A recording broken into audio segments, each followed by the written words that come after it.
नमस्कार, रोक टोक मुंबई न्यूज में आपका स्वागत है। ये बिल्कुल सही है कि सुमैया इस इशू को लेकर के जबरदस्ती जो है ना एक बाउंड्री खड़ा कर रहे हैं। हालांकि पूरे देश में अजान होती है, लेकिन मुंबई में सबसे बड़ा प्रॉब्लम खड़ा हुआ है। भाजपकडनं ही सातत्यानं लाईन घेतली जाते। आम्ही ते म्हटलं पूरे मुंबई से आ रहा है ना, पूरे मुंबई में हर जगह जाकर के पुलिस स्टेशन में जाकर के चिल्लाना, जहाँ मस्जिद वहाँ जाके खड़े होना, चिल्लाना, इस तरह से मतलब ये सिर्फ और सिर्फ नफरत पैदा करके मुसलमानों के खिलाफ हो रहा है। जहाँ देखिए जिन एरिया में वोट नहीं मिला ना, कहता है यहाँ वोट जिहाद हुआ है, यहाँ वहाँ जाकर के इस तरह बदतमीजी करना शुरू किया उन्होंने। आझमी साहेब, ये मुद्दा भारतीय जनता पक्षाकडनं हा मुद्दा उपस्थित केला जातोय आणि तुम्ही या सगळ्या संदर्भात अजित पवारांना काही सांगितलं का? तुम्ही महायुतीमध्ये आहात आणि भाजप अशी भूमिका घेते म्हणून। कोई महायुति की बात यहाँ नहीं है। हम लोगों ने बात किया, पुलिस प्रशासन के सामने बात किया, अपनी सारी ग्रीवेंसेस हमने रख दिया है।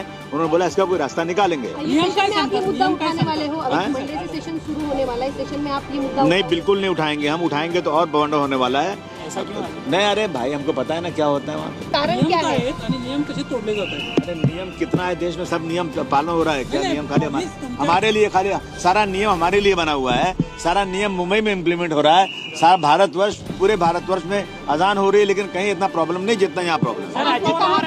सेशन में ये मुद्दा नहीं उठाओगे, इसके पीछे का कारण क्या है? क्योंकि इतना बड़ा प्लेटफॉर्म है। अरे हमने किया ना, अभी वो जिनको बोलना था हमने यहाँ बता दिया उनसे। अजीत पवार साहब ने बोला कि आपकी बातें सुन लिया है, पुलिस से बात कर रहे हैं, तो इनको रास्ता निकालेंगे।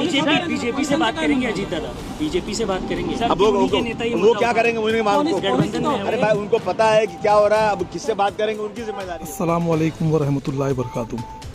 वालेकुम अस्सलाम। कल मुंबई मदनपुरा बड़ी मस्जिद के बाहर काफ़ी तादाद में मुसल्ली मस्जिद और एतराफ़ के लोगों का हुजूम था और लोगों में बड़ा गुस्से का माहौल देखा गया। गुस्से का माहौल का कारण बताया गया कि वहाँ की पुलिस जबरन डाल रही थी।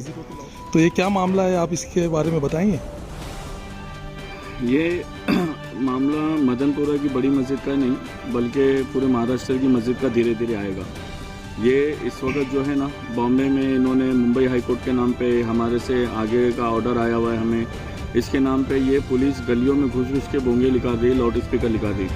हालांकि इतिहास गवाह है 60-70 साल के अंदर अजान का मसला तो बहुत दूर की बात है, कभी भजन कीर्तन आरती की वजह से भी कभी किसी की जान गई नहीं। जान जिसकी वजह से जा रही है, आप देखोगे मुस्लिम बहुमल इलाके में बड़ी आसानी से आपको गांजा मिलेगा, चरस मिलेगा, नकली शराब मिलेगी और तमाम अय्याशी के काम आपको मुस्लिम इलाके में बड़ी आसानी से मिलेंगे। मगर जानबूझ के मुसलमानों को नमाजों से दूर करने के लिए ये कानून, ये नियम लाया गया कि किसी भी तरह जब अजान बंद होगी, लोगों के घरों तक नहीं जाएगी, तो फिर इनकी माँ बहनें बेटियाँ जो है नमाज नहीं पढ़ेगी। इसलिए ये मुंबई हाई कोर्ट के नाम पे ये फितना पैदा किया गया। तो ये जो मामले चल रहे हैं उसको रोकने के लिए और जो संविधानिक हक है मुसलमानों का और तमाम दूसरे धार्मिक स्थलों का, धर्म के मानने वालों का, तो ये इस पर आप क्या मुहिम चला रहे हो? सिग्नेचर कैंपेन की मुहिम चलाई और अल्लाह का शुक्र है 3 जुम्मा में जो है हमारे पास 40,000 सिग्नेचर हो गई है।